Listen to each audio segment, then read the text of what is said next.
السلام علیکم لسنرز، میں ہوں آپ کی ہوسٹ نیلم، اور نیلم آپ کو اپنے چینل میں ویلکم کرتی ہے۔ شروع کرتے ہیں آج کی ویڈیو اللہ کا نام لے کر، جو انتہائی عالی رتبہ اور بہت جلیل القدر ہے۔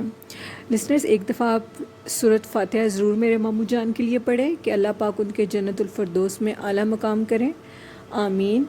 اور بڑھتے ہیں آج کی سٹوری کی طرف۔ یہ سٹوری ہمارے ساتھ شیئر کی ہے آرزو نے، جو کہ اسلام آباد کی رہائشی ہیں۔ آرزو بتاتی ہیں یہ جو سٹوری ہے یہ ان کی مومانی کی ہے۔ ان کی مومانی رینٹ کے گھر میں رہتی تھیں، اور کافی عرصے سے جب سے ان کی شادی ہوئی تھی وہ رینٹ کے گھر میں ہی رہتی تھیں۔ آرزو بتاتی ہیں کہ میری مومانی رینٹ کے گھر میں رہ کر بہت زیادہ تنگ تھیں، اسی لیے انہوں نے کسی کو بتائے بنا کافی عرصے سے اپنے گھر کی خواہش میں وہ اپنے لیے کچھ پیسے جمع کر رہی تھی۔ یہ بات انہوں نے کسی کے ساتھ بھی شیئر نہیں کی تھی۔ جب ان کے پاس اتنے پیسے جمع ہو گئے تھے، اس کے بعد انہوں نے اپنے ہسبینڈ کو بتایا کہ میں نے اتنے پیسے جمع کر لیے ہیں کہ اب ہم اپنا گھر خرید سکتے ہیں۔ آرزو نے بتایا کہ ان کی مومانی کے 2 بچے تھے، ایک بیٹا تھا اور ایک بیٹی۔ بیٹی کی عمر 12 سال تھی اور بیٹے کی عمر 10 سال ہے، اور ان کے ساتھ ان کے ساس سسر اور وہ اور ان کا خامند رہتا تھا۔ وہ کہتی ہیں کہ ان کا گھر انتہائی خوش تھا اور وہ بہت خوشحال گھرانہ تھا، لیکن رینٹ کے گھر کے دھکے کھا کھا کر وہ لوگ تنگ آ چکے تھے۔ ایک دن ان کی مومانی نے جب اپنے خامند کو یہ سارا بتایا کہ میں نے اتنے پیسے جمع کر لیے ہیں کہ اب ہم گھر خرید سکتے ہیں، انہوں نے اپنی بیوی کی سلیقہ مندی پر بہت ہی خوشی کا اظہار کیا، اور پھر اس کے بعد انہوں نے یہ خبر اپنی ساس کے ساتھ شیئر کی تو وہ بھی بہت زیادہ خوش ہوئی۔ وہ بتاتی ہیں کہ ان کی ساس ان سے بہت پیار کرتی تھی اور ان کا سسر بھی ان سے بہت پیار کرتا تھا۔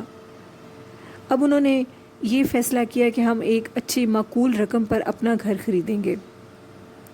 ایک دن ان کے خاوند جو کہ اپنی جاب سے جلدی واپس آ گئے، جس پہ وہ بتاتی ہیں کہ میری مومانی بہت پریشان ہوئی کہ آپ اتنی جلدی گھر واپس کیوں آ گئے ہیں، جس پہ میرے ماموں نے کہا کہ میں نے کسی بندے سے کہا ہوا تھا کہ تم مجھے کوئی اچھا گھر دکھاؤ، اب اس کو ایک اچھا گھر ملا ہے، آج شام ہم وہ گھر دیکھنے کے لیے جائیں گے۔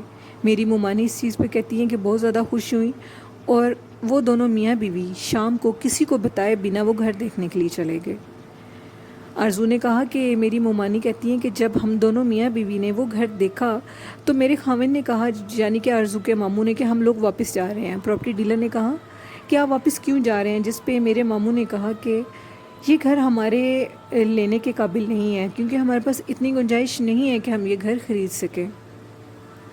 لیکن پراپرٹی ڈیلر نے کہا کہ آپ ایک دفعہ مالک مکان سے مل لیں تو اس کے بعد آپ جو بھی فیصلہ کریں گے وہ بعد کی بات ہے۔ اتنے میں پراپرٹی ڈیلر نے دروازے کو نوک کیا اور اندر سے ایک ادھیڑ عمر کا شخص باہر آیا۔ آرزو نے کہا کہ جب مومانی نے کہا کہ ہم اندر آ سکتے ہیں تو انہوں نے بہت اچھے طریقے سے ہمیں ویلکم کیا اور ہم اندر چلے گئے، اور اس کے بعد اب وہ پورا گھر دیکھنے لگے۔ یہ گھر جو کہ 5 مرلے پر مشتمل تھا، اور وہ بتاتی ہیں کہ 3 بیڈ روم نیچے تھے اور 3 ہی بیڈ روم اوپر تھے۔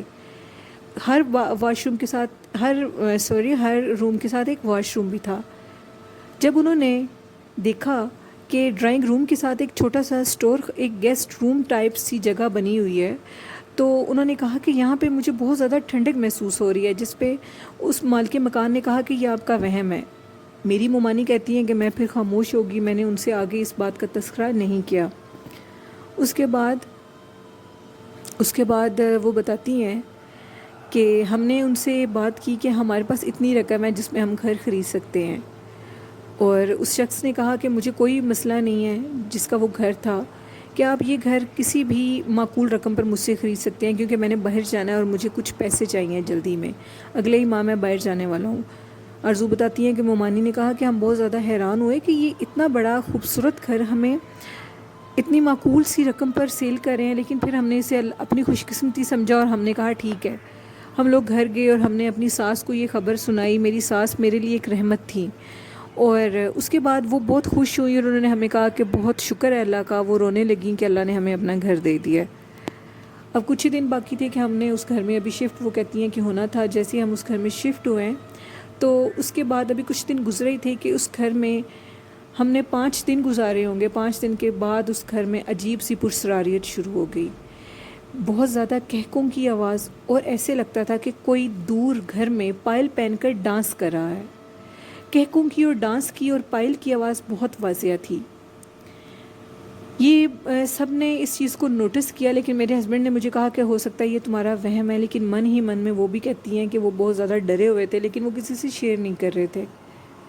ایک دن ایسے ہوا کہ وہ بتاتی ہیں کہ میری ساس اور میری بیٹی ہمارے کسی ریلیٹیو کے گھر رات رہنے کے لیے گئی ہوئی تھی، اور میرا شوہر بھی گھر پہ نہیں تھا۔ میں اور میرا سسر اور میرا بیٹا گھر پہ اکیلے تھے۔ میرے سسر جو کہ کافی بزرگ ہیں، وہ اپنے روم میں تھے، میں اپنے بیٹے کے ساتھ سو رہی تھی کہ اچانک مجھے محسوس ہوا کہ ہمارے جو اوپر والا پورشن ہے جو کہ بالکل خالی تھا، وہاں پہ کچھ چل رہا ہے، پائل پہن کے چل رہا ہے۔ وہ بتاتی ہیں کہ مومانی کہتی ہیں میری اتنی ہمت نہیں تھی کہ آرزو کی مومانی کی کہ وہ اوپر جا کر دیکھ سکیں۔ آدھا گھنٹہ تو وہ کہتی ہیں کہ یہ کام رہا، لیکن اس کے بعد وہ چیز ختم ہو گئی۔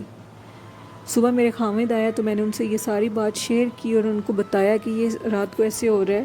ابھی ہم لوگ سارے اکٹھے بیٹھے ہوئے تھے، میری ساس بھی آ گئی اور میری بیٹی بھی، تو اچانک سے اوپر دوبارہ سے گھنگرو پہن کر کسی کے چلنے کی آواز شروع ہو گئی۔ یہ آواز مسلسل گھنٹہ 2 گھنٹے رہے۔ اب سارے لوگ کافی زیادہ ڈر گئے تھے۔ ایک دن مومانی کچن میں کام کر رہی تھیں تو ان کو لگا کہ جیسے پیچھے کسی کے پھڑ پھڑانے کی آواز ہے۔ سردیوں کا موسم تھا اور سارے دروازے لاک تھے اور ونڈوز بھی بند تھی، تو ہم دیکھا کہ ایک چمگادڑ ہے۔ انہوں نے فوراً سے اپنے خاوند کو بلایا اور بتایا کہ یہ چمگادڑ کہاں سے آ گئی ہے۔ میرے ماموں نے اس چمگادڑ کو بھگایا تو وہ اوپر والے پورشن میں چلی گئی۔ اس کے بعد ہم نے کافی دیر تک اوپر والے پورشن میں اس چمگادڑ کو دیکھا، لیکن وہ چمگادڑ ہمیں کہیں بھی نظر نہیں آئی۔ ہم لوگ بہت حیران ہوئے کہ یہ چیز کیا ہے، آخر یہ کیا ماجرا ہے۔ میری مومانی بتاتی ہیں کہ ایک دن میں ساتھ والوں کے گھر گئی تو مجھے سننے میں آیا کہ یہ گھر بہت زیادہ پرسرار ہے، اس گھر میں کوئی بھی مہینے سے اوپر نہیں رہتا، اسی لیے انہوں نے آپ کو یہ گھر اتنے سستے داموں بیچ دیا ہے، کوڑیوں کے بہا۔ وہ کہتی ہیں کہ انہوں نے ہمیں وہ گھر دیا جس پہ ہم حیران تھے کہ یہ اتنا خوبصورت گھر ہمیں ایسے وہ کیسے دے سکتے ہیں۔ اب اور کوئی چارہ نہیں تھا، ہم اس گھر کو کیسے چھوڑتے۔ وہ بتاتی ہیں کہ ہم نے پھر ایک دن میری مومانی نے یوں کیا کہ اوپر والے پورشن میں جا کر انہوں نے قرآن پاک کی تلاوت شروع کر دی۔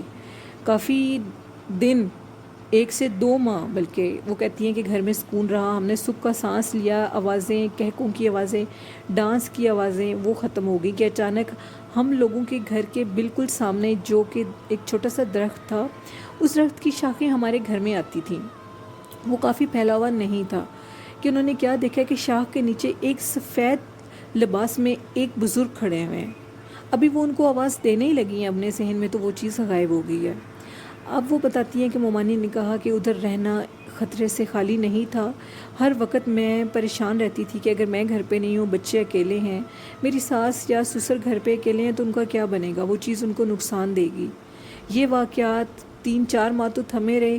وہ بتاتی ہیں کہ اس کے بعد وہ چیز دوبارہ آ گئی۔ وہ چیز اتنی وحشت ناک تھی، ہم نہیں جانتے تھے کہ وہ کیا چیز ہے، لیکن اس کی آوازوں سے ہی ہمیں اتنا خوف آتا تھا۔ اس کی چہل قدمی کی آواز بہت زیادہ بھاری تھی، کوئی بھی سنتا، وہ جتنا مرضی بہادر ہوتا، وہ ضرور ڈر جاتا۔ میں نے اپنے خاوند سے کہا کہ اب ہمیں کیا کرنا چاہیے۔ ہم بہت زیادہ پریشان تھے کہ ہمیں بہت مشکل سے ہم نے یہ جمع پونجی جمع کر کے یہ گھر بنایا ہے، اور اب ہم اس کو کیسے کریں۔ اس شخص نے ہمارے ساتھ بالکل بھی اچھا نہیں کیا۔ اب میں بہت زیادہ پریشان تھی، لیکن وہ آوازیں، وہ کہہ کے بہت زیادہ نمایاں تھے، وہ تھم نہیں رہے تھے۔ بچے بہت زیادہ خوف زدہ تھے۔ ہم نے جب کسی عامل کو گھر بلایا تو پتہ لگا کہ اس گھر میں جنات کا پورا خاندان رہتا ہے، وہ آپ کو ادھر ٹکنے نہیں دے گا۔ وہ کہتی ہیں کہ ہم نے پھر یہی فیصلہ کیا کہ شاید ابھی تک ہماری قسمت میں رینٹ کا ہی گھر ہے، ہم اس گھر کو چھوڑ دیتے ہیں۔ ہم نے اس گھر کو بند کیا اور سامان وغیرہ اٹھا کر دوبارہ سے اسلام آباد میں ایک اور گھر ڈھونڈا اور ہم ادھر شفٹ ہو گئے۔ جنہوں نے ہمارے ساتھ یہ سٹوری شیئر کیا وہ بتاتی ہیں کہ آپ نے میرا نام مینشن نہیں کرنا، لیکن ابھی بھی وہ گھر بند ہے، وہ ہانٹیڈ ہے، وہ گھر وہ سارے محلے میں مشہور ہے۔ اگر ہم اسے رینٹ آؤٹ کرنے کی کوشش کرتے بھی ہیں تو محلے میں کوئی نہ کوئی بتا دیتا ہے، اور جو بھی کرایہ دار آتے ہیں وہ اس گھر کو نہیں لیتے۔ ہمارے لیے ضرور دعا کریں کہ ہماری اس گھر سے جان کسی طریقے سے چھوٹ جائے اور ہم اس گھر کو سیل کریں۔ وہ میری جمع پونجی اللہ میاں آپ کی مدد کرے اور آپ ضرور اس گھر کو سیل کرنے میں کامیاب ہو جائیں۔ لسنرز، یہ تھی آج کی سٹوری۔ آپ مجھے ضرور بتائیے گا کہ آپ کو یہ سٹوری کیسی لگی ہے، اور آپ بھی اپنی سٹوریز ہمارے ساتھ شیئر کر سکتے ہیں ہمارے ای میل آئی ڈی پر، اور ہمارے فیس بک جو گروپ ہے جنات کے قصے، اس پہ بھی آپ اپنی سٹوریز شیئر کر سکتے ہیں، اور فیس بک میسنجر پہ بھی کر سکتے ہیں۔ ہمارے چینل کو زیادہ سے زیادہ سبسکرائب کیجیے اور لائک کیجیے۔ اسی کے ساتھ اپنی ہوسٹ نیلم کو دعاؤں میں یاد رکھیے گا اور میرے ماموں جان کے لیے دعا ضرور کریے گا، ان کے لیے سورۃ فاتح ایک دفعہ ضرور پڑھیے گا۔ اور اسی کے ساتھ مجھے اجازت دیجیے۔ اللہ حافظ، اللہ نگہبان۔